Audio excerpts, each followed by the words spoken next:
Untuk hari ini, yakni Kitab Mazmur pasal 19 ayat 1 hingga ayatnya yang ke-15. Sebelum kita membaca, mari kita satu di dalam doa. Kita berdoa. Segala puji dan syukur kami panjatkan kehadirat-Mu ya Allah. Oleh karena kasih dan penyertaan-Mu atas kami sepanjang minggu yang lalu. Dan pada pagi hari ini, Engkau telah menghimpunkan kami di Ka'bah-Mu ini. Guna untuk kami membaca dan merenungkan bagian firman Tuhan yang dipersiapkan pagi hari ini. Berfirmanlah kepada kami ya Allah, karena kami telah siap untuk mendengarkannya. Demi nama Yesus Kristus adalah firman Tuhan yang hidup, kami datang dan kami berdoa kepada-Mu. Saya jemput jemaat berdiri. Firman Tuhan berkata kepada kita demikian. Kemuliaan Tuhan dalam pekerjaan tangannya dan dalam Tauratnya. Untuk pemimpin biduan Mazmur Daud.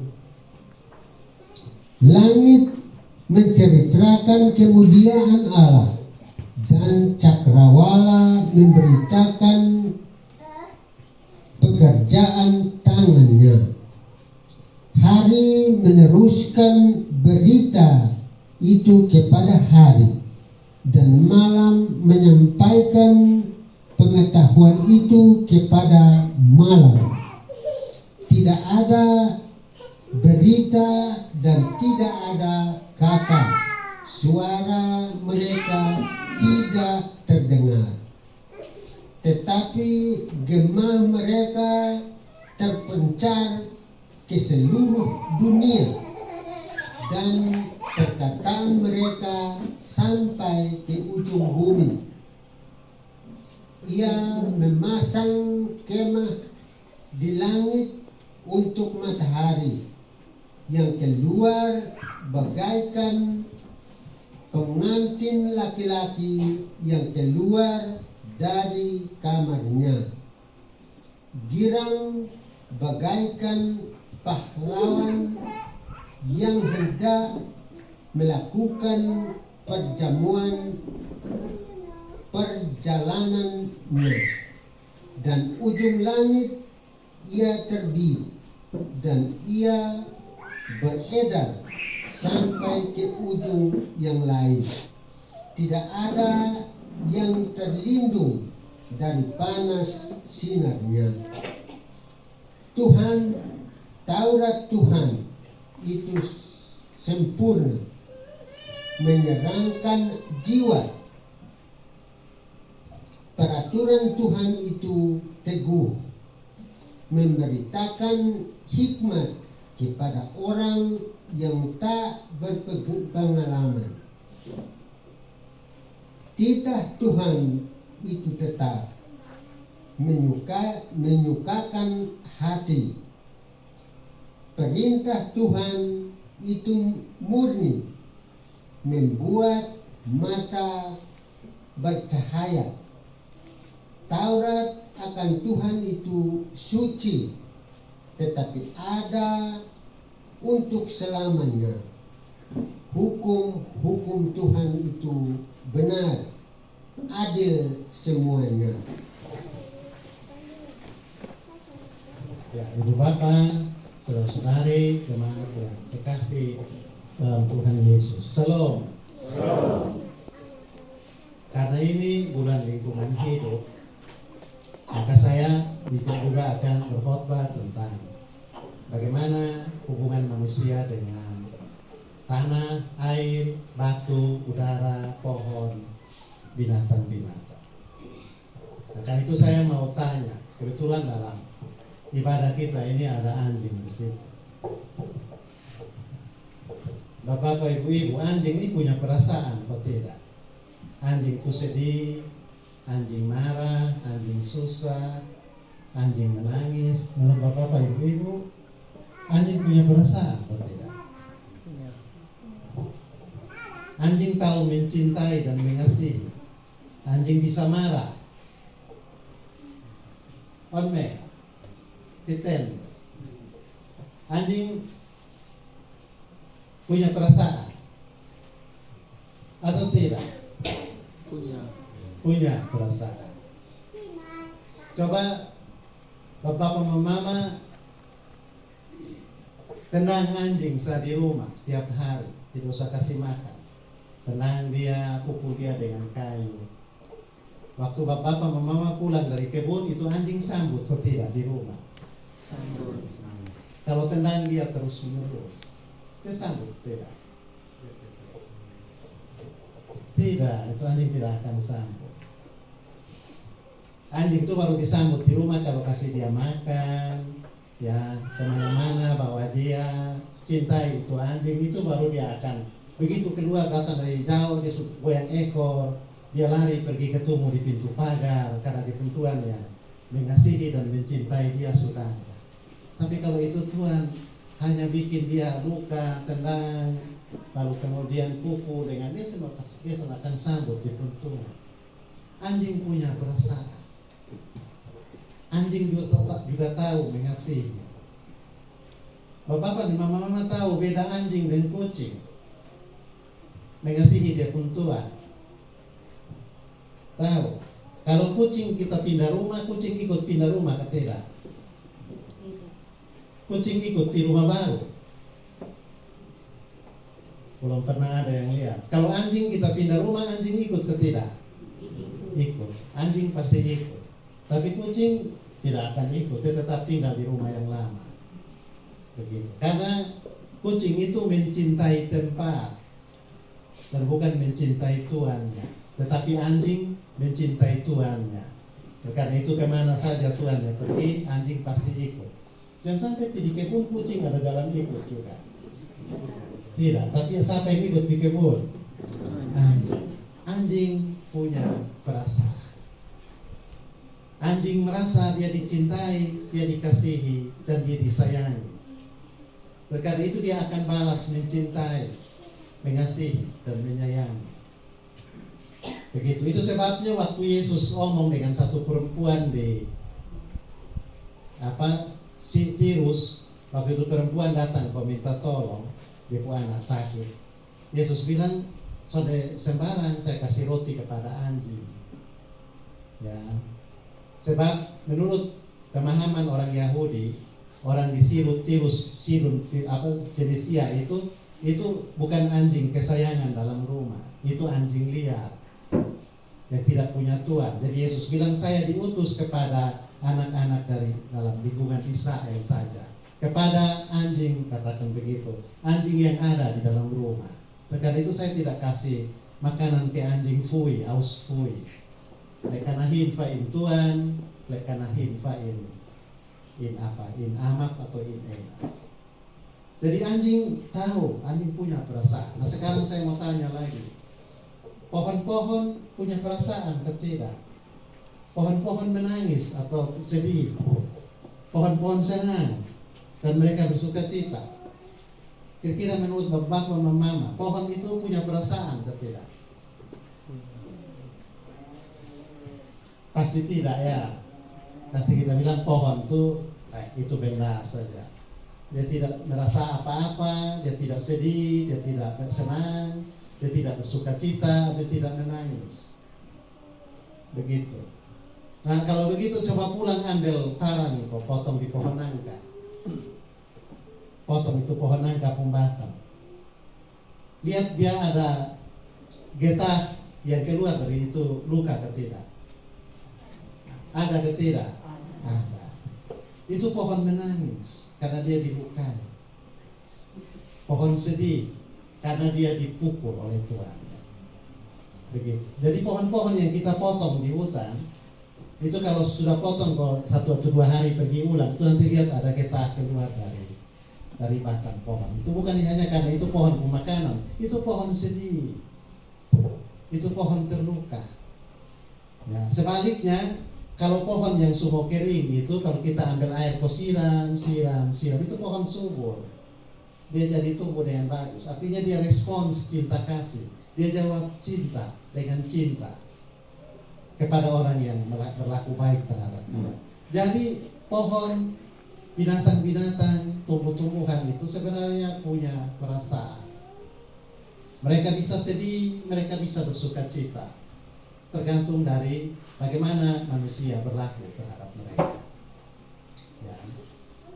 Nah, itu sama dengan burung yang tadi kita baca di Ulangan pasal 22 ayat 6. Ya. Bayangkan bapak mama, ya, kalau ada seekor burung yang di sarang kita ambil anak burungnya, lalu dia punya mai datang bawa makanan kasih di sarang, itu dia sudah ketemu dia punya anak lagi. Itu burung sedih kok tidak? Sedih. Sama seperti bapak mama kalau anak ayam baru turun dari sarang, lalu kemudian dia punya anak itu kurung dalam kandang, dia punya mama lepas. Dia punya mama ada di mana nanti? Dia punya mama soalnya di mana-mana, dia punya mama keliling di itu. Itu apa kandang, itu lihat dia punya anak. Berarti ayam punya perasaan, makhluk hidup punya perasaan. Dan itu yang disebut dalam Mazmur 19. Yang bagus dari Mazmur 19 itu, yaitu kita bilang anjing, tanah, batu, pohon, binatang-binatang itu benda. Mereka tidak punya perasaan, mereka tidak bisa bersuka cita, mereka tidak bisa sedih. Mazmur 19 justru bilang begitu. Langit menceritakan kemuliaan Tuhan, dan cakrawala memberitakan pekerjaan tangannya. Ternyata langit beromong. Hanya Tuhan yang tahu bahasa langit, dan Tuhan dengar pujian yang dinaikkan langit kepada Tuhan. Cakrawala juga begitu. Cakrawala menyanyi bagi kemuliaan Tuhan. Kita tidak mengerti bahasanya, tapi Tuhan tahu bahasa pujian yang dinaikkan oleh cakrawala dan oleh langit. Berarti burung-burung yang bernyanyi di sekitar kita, sebenarnya mereka juga memuliakan Tuhan. Kita bilang mereka mungkin berteriak suka-suka, tetapi Tuhan dengar dia punya suara. Dan Tuhan tahu mereka sedang memuji dan membesarkan nama Tuhan. Begitu. Nah, kalau langit menceritakan kemuliaan Tuhan, kalau burung-burung juga menyanyi tentang kebesaran Tuhan, anjing, ayam, dan binatang-binatang yang ada di sekitar kita, ya, membesarkan Tuhan dengan cara mereka sendiri, maka dunia akan kehilangan satu suara dalam paduan suara memuji Tuhan. Kalau manusia membunuh atau membuat binatang-binatang itu hilang dari dalam alam, berarti satu suara dalam paduan suara itu hilang, dan Tuhan tidak dengar lagi paduan suara itu. Ingat waktu cerita penciptaan, setelah Tuhan Allah menciptakan Adam, Tuhan Allah kasih masuk dia di satu taman namanya Taman Eden. Tuhan bilang dengan tugas pelihara dan usahakan taman itu. Artinya kita boleh usaha, kita boleh ambil sesuatu dari alam, tanam, kita rawat binatang-binatang untuk kita makan. Tetapi harus juga pelihara, bukan hanya mengusahakan. Ya, kita ambil sesuatu, tetapi kita pelihara juga supaya tetap ada di situ. Dan sesudah tanam usaha dan pelihara, Tuhan Allah kasih tugas kepada Adam. Tuhan Allah bilang tugasnya adalah memberi nama kepada binatang-binatang itu. Jadi manusia pun tugas memberi nama itu. Nama itu artinya cara kita untuk mengenal perilaku dari hewan-hewan atau tumbuh-tumbuhan itu. Itu nama. Nama artinya kita kasih tahu, you punya perilaku, you punya potensi, you punya bakat, you punya kemampuan seperti ini. Kita kasih nama, kita punya ternak di rumah itu sapi. Artinya di potensi yaitu dia bisa bantu manusia untuk bekerja di sawah. Dia punya potensi adalah dia bisa bantu manusia untuk menghasilkan uang bagi kebutuhan sekolah, kebutuhan rumah tangga, atau kebutuhan anak. Dia punya potensi yang namanya sapi itu, dia punya potensi untuk memberi pupuk kepada tanaman-tanaman kita karena kotoran-kotoran. Jadi tugas dari Tuhan yang kita terima memberi nama, artinya mengenal potensi, kualitas, sumbangan atau manfaat dari binatang-binatang dan alam lingkungan kepada kita. Nah, kalau kita bikin bikin habis semua binatang di bumi. Maka banyak hal berguna yang kita dapat dari binatang-binatang itu tidak akan lagi kita peroleh. Kita kehilangan satu. Misalnya kalau sapi habis, kita kehilangan alat kerja yang membantu kita di sawah. Satu. Yang kedua, kita kehilangan banyak pupuk yang berguna untuk menyuburkan tanaman kita. Dua. Yang ketiga, kita kehilangan modal untuk membangun rumah, untuk menyekolahkan anak, atau untuk urusan pesta di dalam lingkungan kita. Jadi sangat penting kita rawat alam. Sangat penting kita memelihara binatang-binatang, baik yang ada di rumah kita, tapi juga yang ada terbang bebas di angkasa. Karena dua alasan tadi. Yang pertama, binatang-binatang itu memuji Tuhan.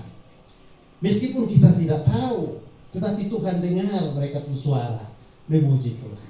Lalu yang kedua, binatang-binatang itu berguna dalam arti-arti yang tertentu. Barangkali kita juga tidak tahu guna dari binatang itu bagi kita, tapi mereka memberi sesuatu kepada kita. Itu sebabnya Ulangan 22 ayat 6 bilang begitu. Setidak-tidaknya kamu hanya ambil anak burung itu, biar induknya terbang, supaya baik keadaan. Dan supaya baik keadaanmu itu apa? Kita tidak tahu, tetapi Tuhan tahu. Burung yang terbang itu berguna untuk kita. Salah satu gunanya yaitu itu burung yang tanam, kasih kita banyak tanaman di hutan. Siapa yang ditanam kasuari, siapa yang ditanam kusambi, siapa yang ditanam kayu putih di hutan. Manusia tidak pernah tanam. Siapa yang tanam untuk kita? Lalu kita potong untuk bikin rumah, kita potong untuk bikin kandang, bikin jembatan. Siapa yang tanam? Burung. Karena burung makan dia punya biji, lalu burung bawa terbang, dia buang air di mana jatuh, jadi anakan dari kasuari, anakan dari kayu putih, dan itu berguna untuk kita. Jadi kalau kita kasih habis semua burung di kampung kita atau binatang-binatang liar di sekitar kita, maka kita kehilangan manfaat. Mungkin ngomong gini, bapak dan mama pikir bilang, nane besokan. Itu pekerjaan masa berhala yang tidak lagi boleh dibawa ke dalam agama Kristen. Memang mungkin begitu.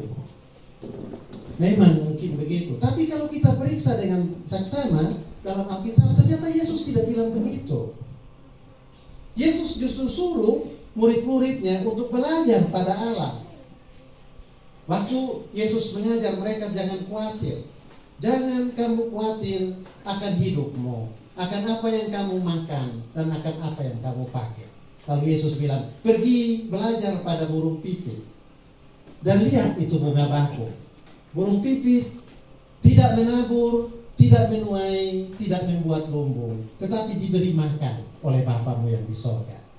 Bunga bakung tidak menenun, tidak memintal, tetapi Salomo tidak pernah pakai pakaian lebih indah dari bunga bakung. Ternyata Yesus bilang belajar pada alam. Alam itu guru. Alam itu saksi kebaikan dan pemeliharaan Tuhan.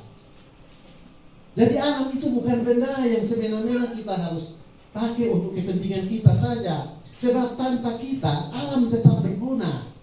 Alam tetap punya manfaat bagi Tuhan dan bagi alam juga. Itu Yesus bilang begitu. Ya. Mari kita lihat coba. Ada 6 hari Tuhan bekerja untuk menciptakan langit dan bumi. Semua kita tahu kan, hari pertama sampai hari ke-6. Manusia diciptakan hari ke-berapa? 6. Hari ke-6. Sebelum hari ke-6 Tuhan Allah menciptakan pohon, tumbuh-tumbuhan. Itu hari ke-3. Lalu di hari ke-4 Tuhan Allah menciptakan matahari, bulan, dan bintang. Hari ke-5 Tuhan Allah menciptakan binatang-binatang di padang. Baru hari ke-6 datang manusia. Ya. Tapi lihat, waktu hari ke-3 Tuhan Allah menciptakan pohon. Di akhir hari ke-3 penulis Alkitab bilang, maka Allah melihat apa yang diciptakan itu baik adanya. Berarti pohon itu baik sebelum manusia ada. Itu baik sebelum manusia ada. Pohon bukan baru baik karena manusia ada. Sebelum manusia ada, pohon sudah baik. Baik bagi Allah dan baik bagi lingkungan Allah.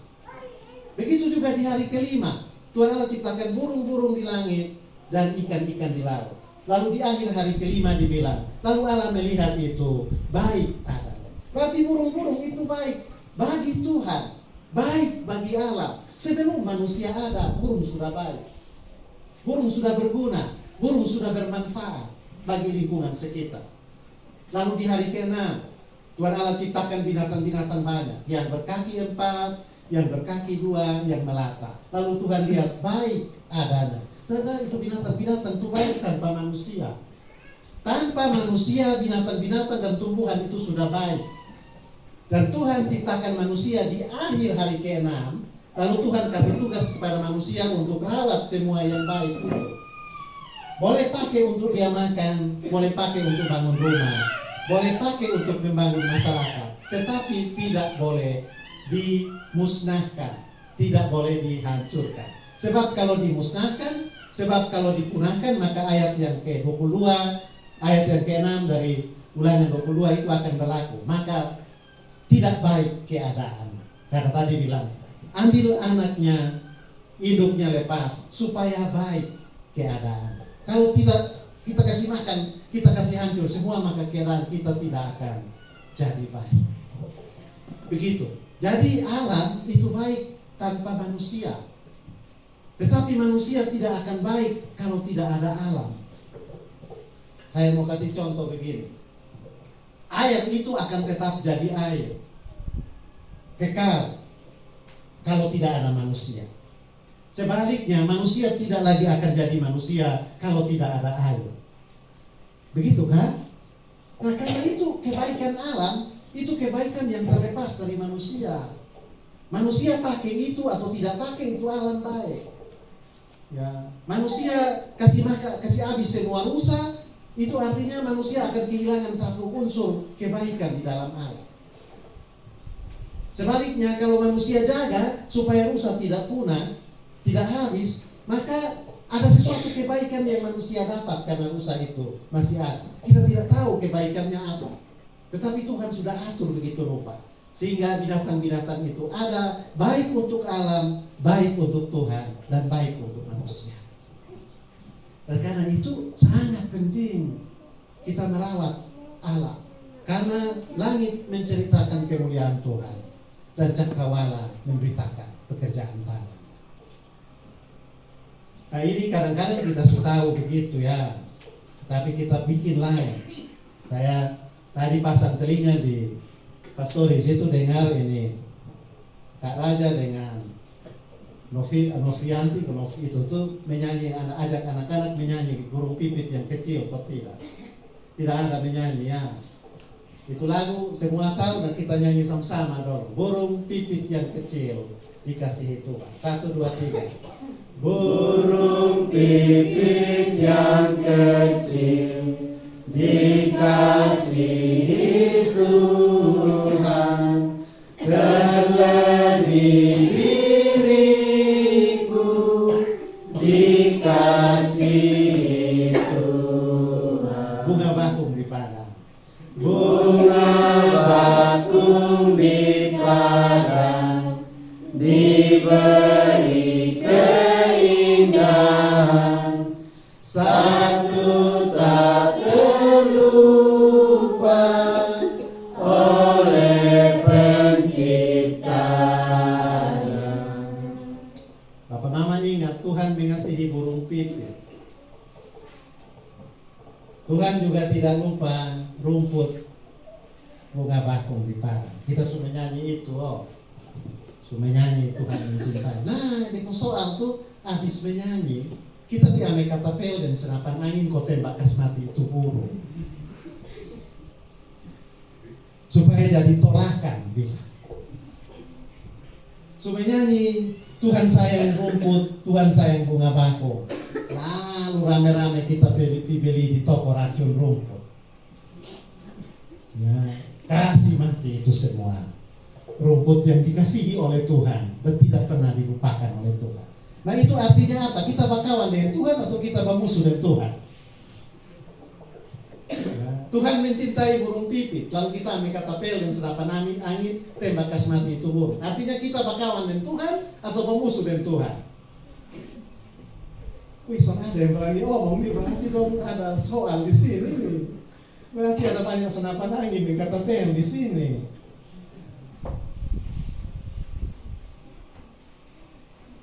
Tuhan mencintai burung pipit dan kita nyanyi begitu. Lalu kalau kita tembak kas mati burung pipit, artinya kita bakawan dengan Tuhan atau kita bermusuh dengan Tuhan? Bermusuh dengan Tuhan. Nah karena itu kalau kita berdoa, Tuhan aku mencintaimu dengan sepenuh hati, itu berarti kita tipu Tuhan di sini. Karena nanti habis kita ambil senapan angin, kau tembak gas mati barang-barang yang Tuhan cintai.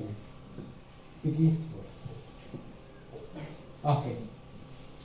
Orang-orang Kristen di Swedia. Ini orang Kristen di Swedia. Swedia itu ada satu kampung di Eropa sana, di bagian utara, di tempat yang banyak salju. Di Amfoam ini hanya ada kabut, tapi di sana ada salju. Ya, mereka dulu juga begitu. Mereka beli racun rumput karena ingin petani kerja cepat, tidak usah tofa-tofa yang dulu, cepat saja tanam. Mereka bikin beli racun rumput, siram kas mati semua rumput. Ya, tetapi lama-lama mereka lihat yang racun rumput itu, mereka beli pupuk kimia, mereka semprot, mereka beli pestisida anti hama di tanaman. Lama-lama mereka lihat itu tanah jadi tambah keras. Dan karena itu mesti beli pupuk lagi yang lebih tinggi dia punya kadar, beli lagi ini racun rumput yang lebih kuat supaya kasih mati itu rumput-rumput. Lama-lama mereka lihat, wah ini tidak beres ini. Ya, mereka juga sadar bahwa dulu sebelum mereka pakai racun rumput, mereka pakai pupuk kimia, mereka pakai pestisida. Kalau mereka makan ubi kayu, kentang, di sana kentang ya, bukan ubi kayu. Mereka makan kentang, mereka tidak kena asam urat. Karena waktu itu belum siram racun rumput. Tapi begitu mereka siram racun rumput, makan kentang kena asam urat. Dan banyak sekali penyakit tumor dan penyakit kanker. Lalu mereka suruh mereka ahli-ahli bikin penelitian. Kenapa dulu sebelum kami pakai pupuk-pupuk itu, kentang-kentang kami makan tidak ada penyakit. Tapi sekarang kentang-kentang kami makan ada penyakit. Lalu ahli-ahlinya bikin periksa, ahli-ahli dapat begini. Ternyata waktu siram itu, semprot itu racun rumput, bukan hanya rumput yang mati. Di dalam tanah cacing juga mati. Bakteri-bakteri juga mati. Dan juga ulat-ulat kecil dalam tanah yang berguna untuk bekerja supaya tanah itu jadi gembur, tanah itu jadi halus, dan tanaman tumbuh subur. Semua mati. Nah akibat binatang-binatang itu mati, maka racun-racun yang tadi disiram itu racun juga ikut masuk dalam buah-buahan, dalam ubi-ubian, dalam tanaman. Jadi waktu kita makan tanaman itu racun masuk dalam kita. Racun disimpan perlahan-lahan, lama-lama dia berubah jadi asam urat, lama-lama dia berubah menjadi kanker, lama-lama dia berubah menjadi tumor. Itu racun tidak semua yang masuk dalam ubi, dalam kentang. Itu racun juga tersimpan dalam tanah. Waktu hujan datang, itu racun itu dibawa air hujan turun kali, turun di sungai. Di sungai ada ikan tangkap itu racun-racun. Di dalam tubuh ada tubuh ikan ada racun. Kita beli ikan mau makan, dapat tambah racun lagi. Dan karena itu racun menumpuk pada kita. Itu karena kita bertindak semena-mena terhadap tanah, terhadap rumput, dan terhadap tanaman dengan menggunakan bahan-bahan kimia, dengan menggunakan pestisida dan dengan racun rumput. Itu kesimpulan para sarjana pertanian di Swedia. Dan karena itu gereja di Swedia bikin sebuah doa. Doa mengaku kepada Tuhan karena kejahatan yang manusia buat terhadap tanah dan terhadap alam. Dia pun doa begini, Tuhan kami berterima kasih kepada bakteri, mikroorganisme dan ulat-ulat di dalam tanah yang secara diam bekerja untuk menyuburkan tanaman kami. Tuhan, Engkau yang tahu bahasa ulat-ulat itu, bahasa mikroorganisme tadi. Karena itu sampaikanlah terima kasih kami kepada cacing, kepada ulat dan mikroorganisme di dalam tanah. Katakan kepada mereka bahwa apa yang kami makan tiap hari itu justru karena kerja keras mereka yang tidak kelihatan di dalam tanah. Tuhan, sampaikan juga kepada kami, bahwa kepada mereka bahwa kami menyesal. Kami telah menggunakan banyak racun, banyak obat untuk membunuh mereka. Padahal mereka lah yang bekerja untuk tanaman kami jadi subur, berbuah dan berguna bagi kami.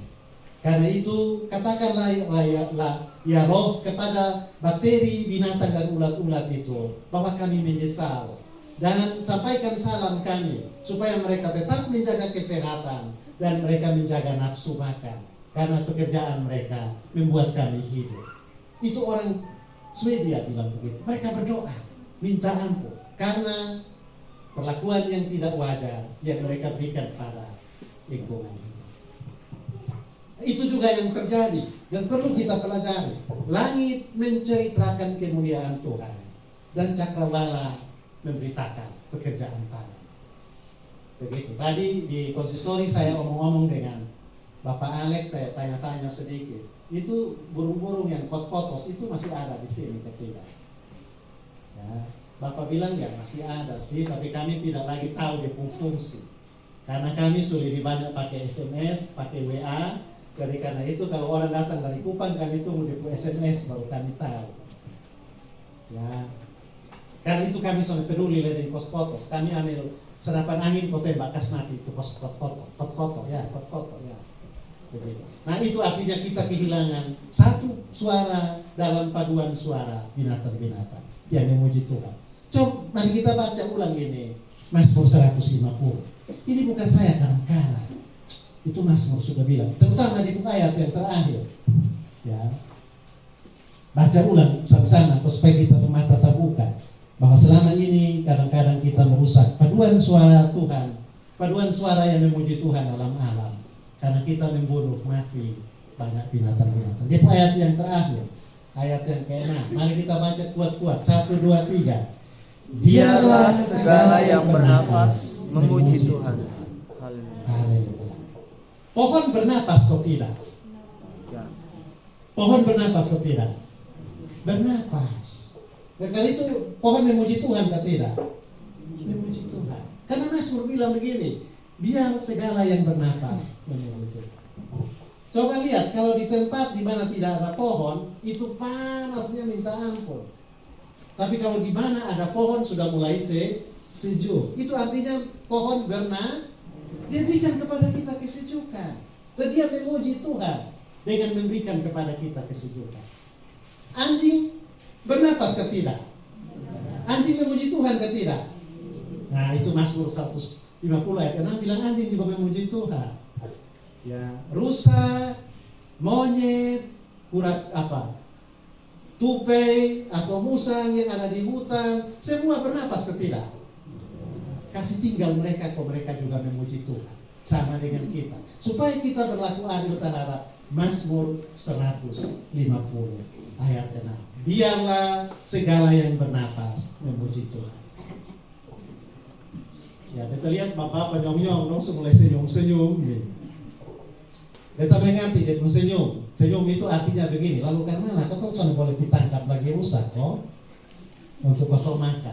Soalnya boleh lagi ditangkap itu babi hutan, ya.